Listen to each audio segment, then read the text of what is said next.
तो रेल विकास निगम लिमिटेड की बात करें तो आप देख ही सकते हो कि यहाँ पे कुछ बड़ी गुड न्यूज निकल के आ रही है।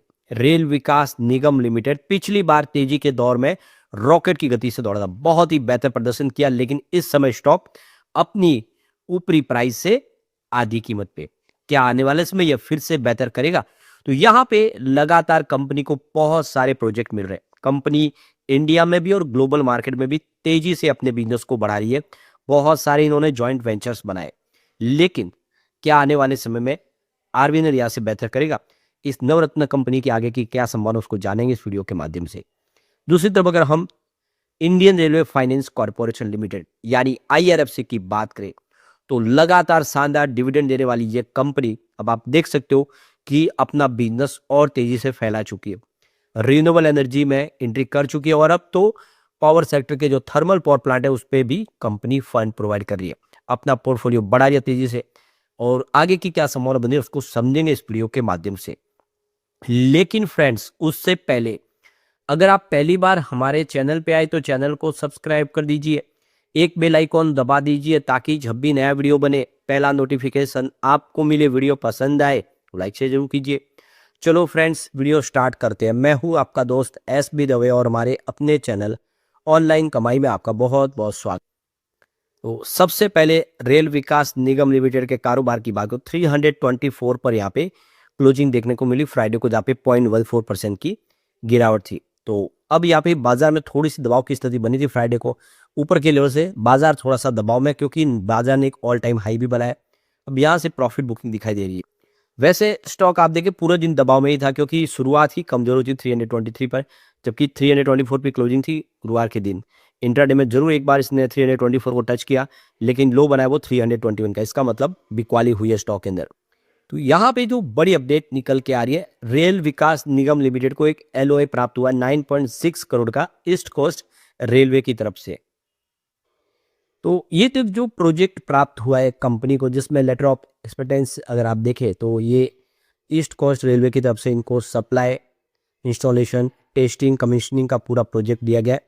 और आप देख रहे हो कि इसमें जो वीडियो सर्वेलेंस सिस्टम लगाना है कंपनी को, जिसमें आप देखो वर्जन 3.1 है। ये आप समझ सकते हो कि काफ़ी बड़ा प्रोजेक्ट कंपनी को मिला है। और इसकी जो टोटल प्रोजेक्ट कॉस्ट अगर देखें तो यहाँ पे 9,64,07,109 रुपीज़ की है। और 180 दिन के अंदर इसको कंप्लीट किया जाएगा प्रोजेक्ट को, इसका टाइमलाइन दे दिया गया। तो आप समझ सकते हो इसकी शुरुआत है जो 30 दिन के अंदर कंपनी कर देगी। अभी लास्ट वीक की अगर देखें तो कंपनी को एक बड़ा प्रोजेक्ट और प्राप्त हुआ। ये लोएस्ट बिडर साबित हुआ है, जिसमें इनको 180.77 करोड़ का एक प्रोजेक्ट प्राप्त हुआ है नॉर्थर्न रेलवे की तरफ से, जिसमें कंपनी डिज़ाइन, सप्लाई वगैरह सारा काम करेगी। तो लगातार कंपनी को बहुत सारे प्रोजेक्ट इस समय प्राप्त हो रहे हैं। अब कंपनी के क्वार्टर रिजल्ट की बात करें तो कंपनी का जो यहाँ पे नेट प्रॉफिट है उसमें 20% की इस बार गिरावट हुई है, जो 230.52 करोड़ के आसपास रहा है। पिछले एक साल पहले 286.90 करोड़ का कंपनी को प्रॉफिट था, यानी ईयर ऑन बेसिस पे कंपनी का प्रॉफिट कुछ कम हुआ है। अब कंपनी के यहाँ पे टोटल इनकम की बात करें इस बार देखिए 5,333.36 करोड़ के आसपास रही है।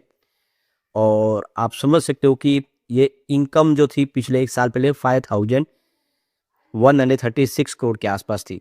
तो कंपनी की इनकम तो इस बार बढ़ी है, आप क्लियरली देख सकते हो कि भले प्रॉफिट गिरा हो लेकिन बिजनेस बढ़ रहा है। और खर्च भी देखें तो इसमें वृद्धि हुई है, 5,015 करोड़ के आसपास रहा है, जो पिछले एक साल पहले अगर देखें तो 4,731 करोड़ के आसपास था। तो जैसे इनकम बढ़ी उस हिसाब से खर्च में भी वृद्धि हुई है।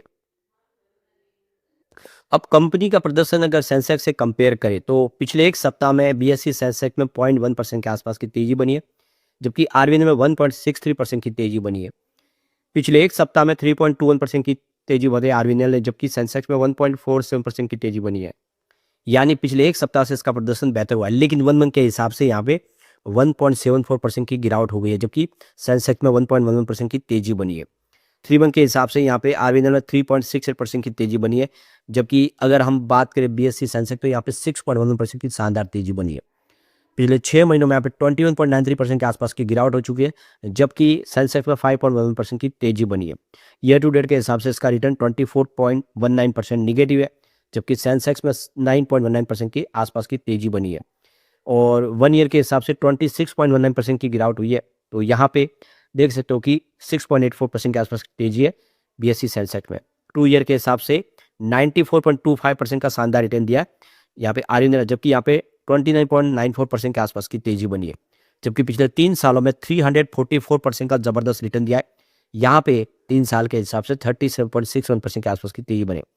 तो पिछले आप देख सकते हो कि 2 सालों में जो प्रदर्शन है वो बहुत बेहतर रहा है, यानी जिसका निवेश 2 साल पहले का उसको फायदा हुआ है। साल भर में जिसने निवेश किया उसको कोई फायदा नहीं हुआ, लेकिन 1 वीक के हिसाब से देखें तो फिर यहाँ पे बेनिफिट देखने को मिल रहा है, यानी स्टॉक अब फिर से यहाँ पे बेहतर करता हुआ दिखाई।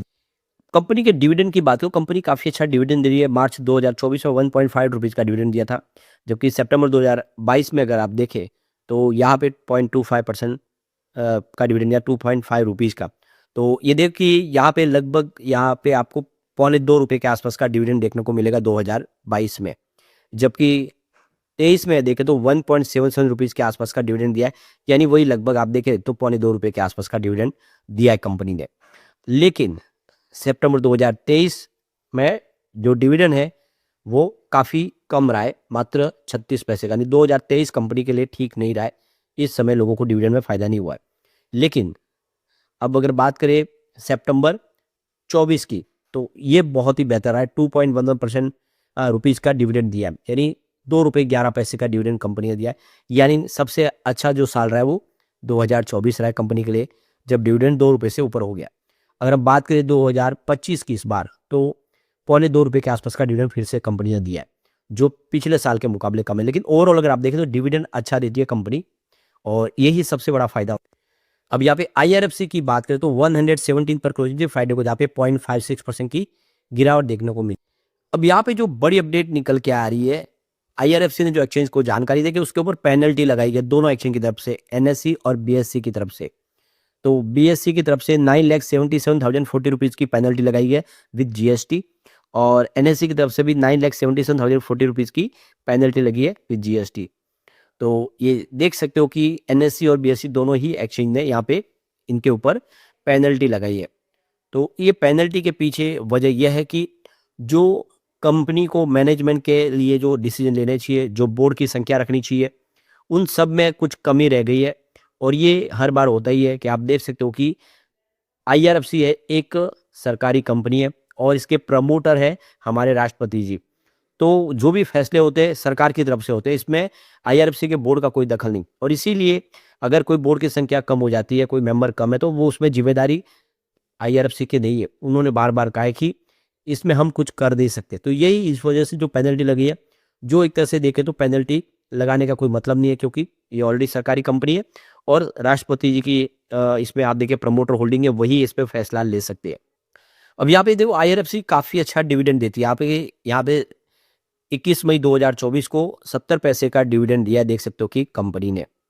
और इसके अलावा 22 अक्टूबर 2024 को फिर से 80 पैसे का डिविडेंड दिया, यानी 1.5 रुपये पर शेयर का हिसाब से डिविडेंड मिला है यहाँ पे देखो कि 2024 में। अब बात करें इस साल 25 की, तो यहाँ पे 10 मई 2025 को 80 पैसे का डिविडेंड दिया है। तो 7 अक्टूबर 2025 को 1 रुपये 5 पैसे का डिविडेंड दे दिया है।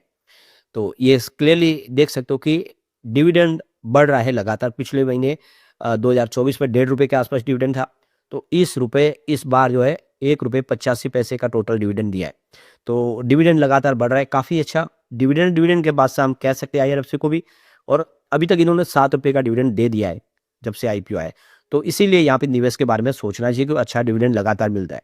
लेकिन फ्रेंड्स, कोई भी इन्वेस्टमेंट करने से पहले अपने फाइनेंशियल एडवाइजर से एडवाइस ले ले या अपना खुद का रिसर्च करें, क्योंकि मैंने वीडियो आपके एजुकेशनल पर्पज के लिए ही बनाया। वीडियो पसंद आए तो लाइक शेयर जरूर कीजिए और चैनल को सब्सक्राइब कर दीजिए। Thank you friends.